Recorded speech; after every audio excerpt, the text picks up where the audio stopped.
Welcome back students, welcome to the video series of Vivekanand Public School.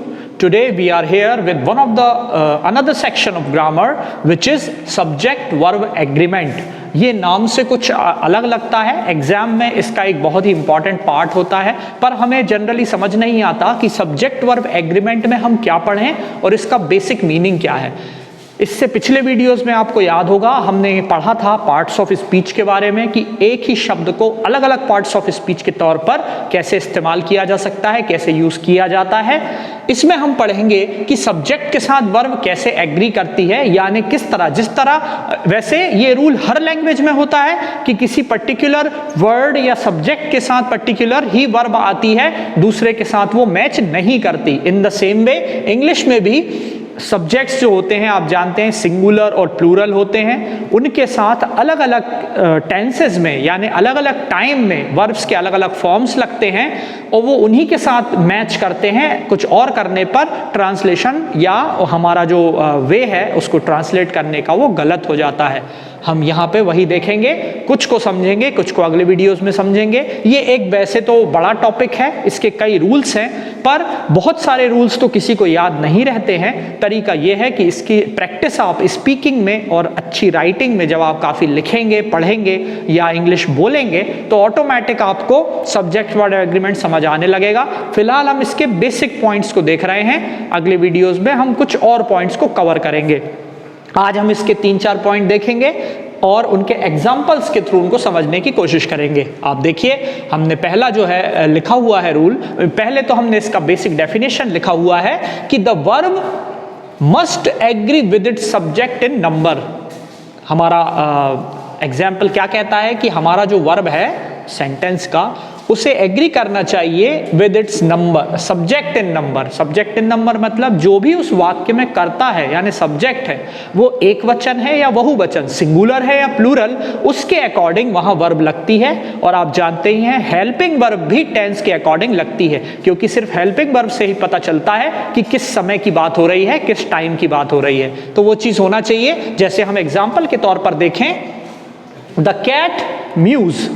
Cat जो है आप जानते हैं सिंगुलर है, एक बिल्ली एक कैट।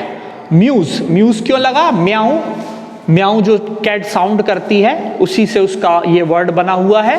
इसको अगर हम पोएटिक डिवाइस की बात करें तो इसको ओनोमेटोपिया कहते हैं। When the sound is when the word is derived from the sound, जब साउंड से ही शब्द बन जाए उसे हम ओनोमेटोपिया कहते हैं। तो ये उसी का एग्जाम्पल है, वो भी हम कुछ अगले वीडियोस में उस चीज को भी कवर करेंगे। फिलहाल आप इसे देखिए। फिलहाल द कैट म्यूज, एस क्यों लगा है यहाँ पर? क्योंकि यहाँ पर ये सिंगुलर सब्जेक्ट है। अगर हम इसी को प्लूरल सब्जेक्ट बना दें, बहुवचन बना दें, कैट को कैट्स कर दें तो द कैट्स म्यू हो जाएगा, यहाँ से एस हट जाएगा क्योंकि प्लूरल के साथ एस या ई एस नहीं लगता है। ये सिर्फ एक छोटा सा एग्जाम्पल है। अलग अलग टेंस में अलग अलग वर्ब्स और सब्जेक्ट्स के हिसाब से अलग अलग तरीके का एग्रीमेंट होता है, उसी को ओवरऑल सब्जेक्ट वर्ब का एग्रीमेंट कहा जाता है।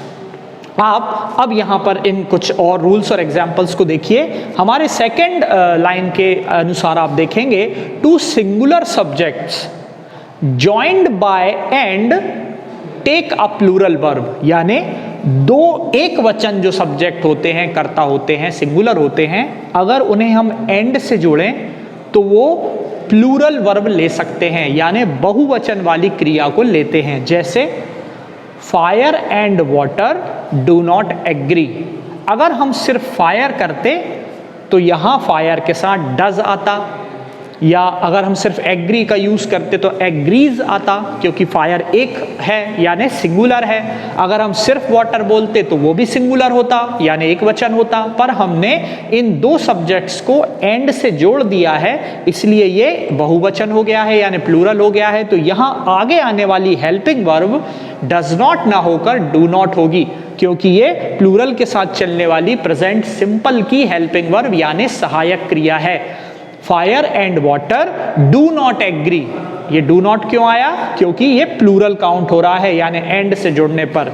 तो ये इसका एक एग्जाम्पल है। हम इसके कुछ और एग्जाम्पल भी देख सकते हैं, जैसे the flower and the wine are decayed. The flower यानी फूल एंड द वाइन यानी जो बेल होती है, लता होती है, आर डिकेड यानी वो सड़ गई है, खराब हो गई है। तो यहाँ भी हमने फ्लावर को वाइन से एंड के थ्रू जोड़ा तो वो प्लूरल हो गई और आर लग गया। अगर सिर्फ फ्लावर कहेंगे तो हम कहेंगे द फ्लावर इज डिकेड, सड़ जाते हैं या खराब हो जाते हैं, लेकिन फ्लावर एंड वाइन हुआ तो वो आर हो गया।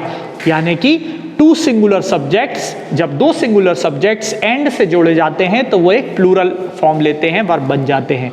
इसके बाद देखिए compound subject joined by or, either or, neither nor, not only but also, ordinarily take verbs agreeing with the nearer subject. इससे क्या पता चलता है कि वो कंपाउंड सब्जेक्ट जिन्हें हम और से जोड़ते हैं, आइदर और से जोड़ते हैं, नाइदर नॉर से जोड़ते हैं, not only but also say जोड़ते हैं। जैसे आप देखेंगे बीच में ये डैश या खालिस्तान दिया हुआ है, इसमें बाकी सेंटेंस आता है, तो not only but also say ये सामान्यतया क्या होता है, ये वर्ब्स जो है वो अपने पास वाले सब्जेक्ट से एग्री करती है, उसके हिसाब से हेल्पिंग वर्ब या वर्ब का यूज करती है। एग्जाम्पल से ज़्यादा अच्छे से समझ आएगा, ध्यान से देखिएगा।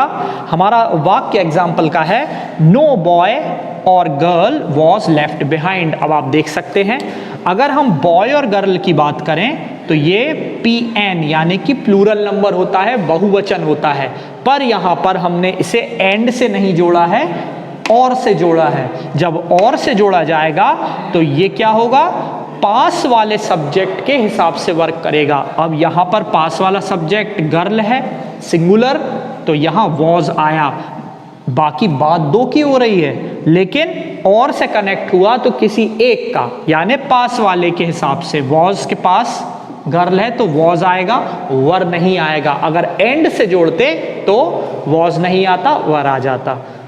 तो ये एक वे है। दूसरा एग्जाम्पल आप देखिए, आइदर से हमने सेंटेंस एग्जाम्पल को लिया है, आइदर यू और ही इज टेलिंग अ लाई, या तो तुम या फिर वह झूठ बोल रहा है, ये हमारा सेंटेंस है। अब इसको आप देखिए, ये आइदर और से जुड़ा हुआ है, बीच में यू आया है, तो इसने यू के हिसाब से आर हेल्पिंग वर्ब का यूज नहीं किया, इज का किया है। क्यों? क्योंकि इज जो है ही के पास, यानी ही के बाद ही, सब्जेक्ट के बाद ही हेल्पिंग वर्ब लगेगी, सहायक क्रिया लगेगी, तो उसने पहले वाले सब्जेक्ट की हेल्पिंग वर्ब को नहीं लिया। अगर ऐसा होता तो यू के साथ आर का इस्तेमाल होता, पर यहाँ पर ही के साथ इज का इस्तेमाल हुआ है, यानी उसने पास वाले सब्जेक्ट के हिसाब से हेल्पिंग वर्ब का यूज किया है, वर्ब का यूज किया है।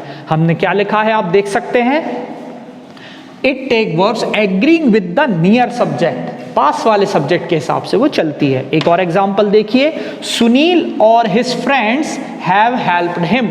अब सुनील तो सिंगुलर है तो उसके हिसाब से यहाँ हैज होना चाहिए था, पर पास वाला जो सब्जेक्ट है फ्रेंड्स, इसमें एस लगा हुआ है, यानी ये एक प्लूरल है, बहुवचन है, इसलिए यहाँ पर हैव का इस्तेमाल हुआ है, हैज का नहीं।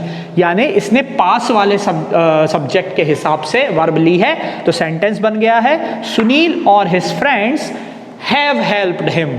ये फ्रेंड्स की वजह से हैव आया है, नहीं तो सुनील के साथ अगर हम यूज करेंगे तो हैज आता है, क्योंकि सुनील एक सिंगुलर है, पर हम यहाँ प्लूरल के हिसाब से लेंगे क्योंकि पास वाला सब्जेक्ट प्लूरल है, बहुवचन है। इसके बाद देखिए fourth, when two singular subjects are connected by as well as with, it is singular. जब दो एक वचन वाले सब्जेक्ट यानी singular subjects as well as से कनेक्ट होते हैं या विथ से कनेक्ट होते हैं तो वो सिंगुलर जैसा वर्क करते हैं। जैसे आप देखिए, a garden as well as a stable. Stable आप जानते हैं क्या होता है, जहां घोड़ों को रखा जाता है, अस्तबल। तो हमने क्या लिखा है सेंटेंस में, a garden as well as stable is attached to the house. Garden जो है और स्टेबल जो है दोनों ही घर से यानी हाउस से अटैच है। अब वैसे तो आप देखें तो गार्डन और स्टेबल ये दो अलग अलग सब्जेक्ट्स हैं, तो इन्हें प्लूरल की वर्ब्स को लेना चाहिए, पर ऐसा नहीं हुआ। जब ये एज वेल एज या विथ से कनेक्ट होंगे तो वो सिंगुलर के तौर पर ट्रीट किए जाएंगे। तो यहाँ पर क्या हुआ, a garden as well as a stable is attached to the house. तो इस तरह से ये सब्जेक्ट वर्ब एग्रीमेंट का एक टाइप है। अगले वीडियो में हम इसी तरह के कुछ दूसरे रूल्स क्या उनके एग्जाम्पल के साथ उन पर चर्चा करेंगे। Till then wait and thank you very much.